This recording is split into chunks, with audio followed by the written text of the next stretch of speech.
Well, hello, I'm Dax, and today I'm going to show you how to make this incredibly cheap yet very effective handsaw. So stay tuned.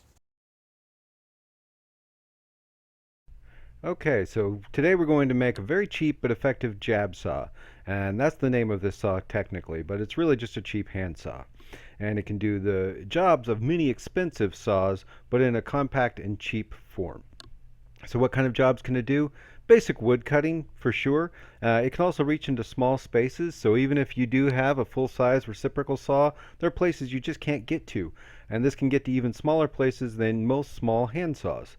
You can also use this during a power outage, and whether that's a battery operated reciprocal saw that's lost its power, or the whole house power has gone out and you don't have any power, or you're somewhere out where you don't have power available. You can still use this. It's also very portable. It's very small, fits inside any standard toolbox, and can be taken with you.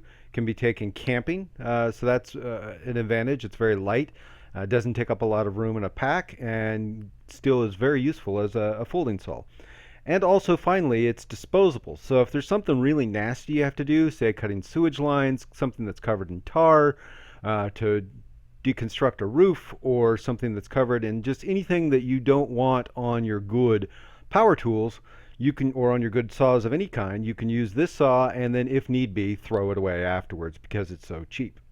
To make our jab saw, the only tool we actually need is a screwdriver, and the only materials we need are one, a reciprocal saw blade shown here, and you can get a few different varieties of these, and a small piece of wood. So a 1x2 is the best kind of wood you can get for this. It's already rounded over, and they sell it at the hardware store or at the lumber yard. If you go back where they sell 2x4s, there's usually one rack of even smaller stuff. This is 1x2.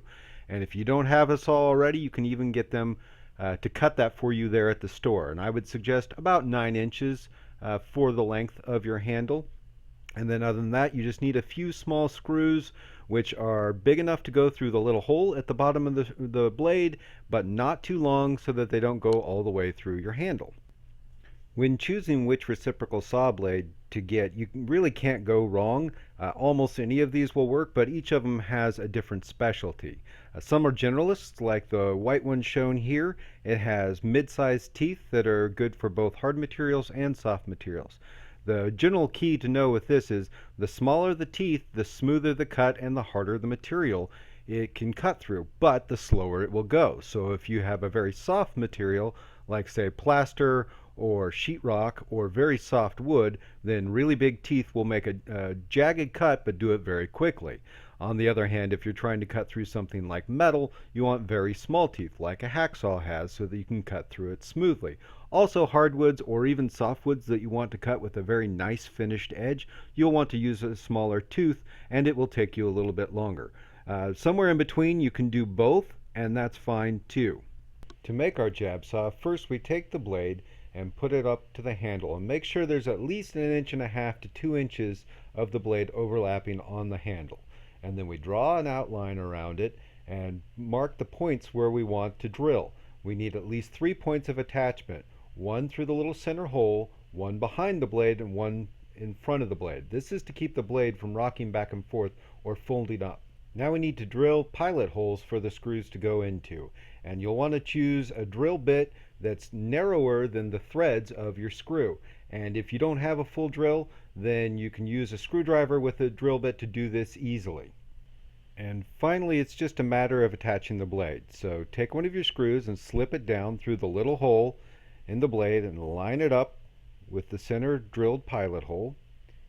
Get in line, and a screwdriver, and tighten it down. It'll want to slip around on you a little bit, so you'll have to hold the blade snug while you tighten it, but that's okay. That countersunk head on that screw will eventually apply some pressure and tighten it down.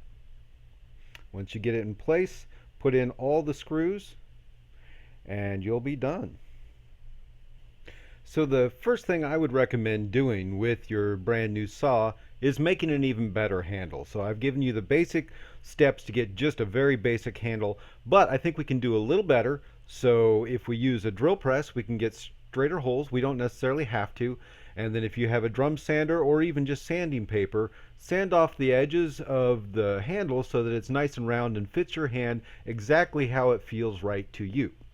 Next up, we can use our saw to cut a thin slit in the middle of another handle with the thinnest kerf you have, so that'd be the really fine teeth.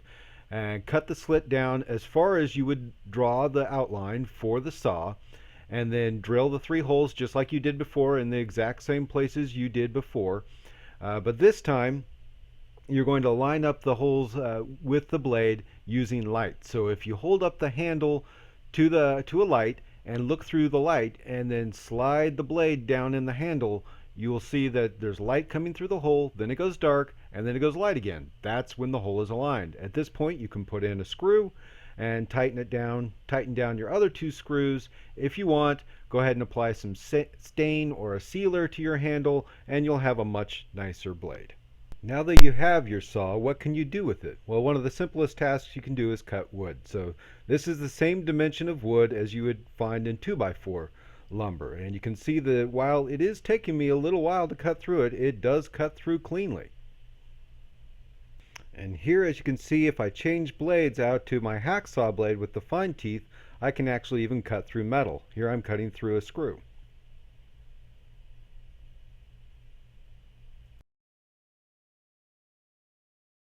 So I've talked a lot about what this saw can do, but what are some things it can't do? So large metal items like metal piping or thick metal, it's simply not powerful enough. It would take you forever to cut through it. Cutting really straight lines, if you need to do something on a large sheet of plywood and you need a long line that's very straight, it's highly unlikely you'll be able to get as straight as a circular saw or a table saw. And then very tight curves. The blades are just too thick, so if you need tight curves, you'll want to go with a jeweler's saw or a skill saw or a jigsaw or something like that. And this saw has one more trick. If you get a large blade and attach it further down so it's more securely mounted, you could put it on an entire 8-foot long piece of 1x4. That ran me about $1 from the hardware store. And then you can use this as a very useful pole saw. As you can see here, it took me a little bit of effort, but I went right through that thick pecan branch and down it comes. If you find that you're using your saw a lot, you might want to upgrade to this professional version. This is a jab saw that has a folding blade. It's got a quick adjustment, snaps in and out, locks in place, and has a quick release so you can change blades easily. So there you have it. A very cheap to make, very versatile jab saw that is good for everywhere from beginners to seasoned professionals. Have you used one? Have you tried it out? Leave a comment below and show me what you've done with your jab saw. If you liked this video, please like and subscribe. Thank you and see you next time.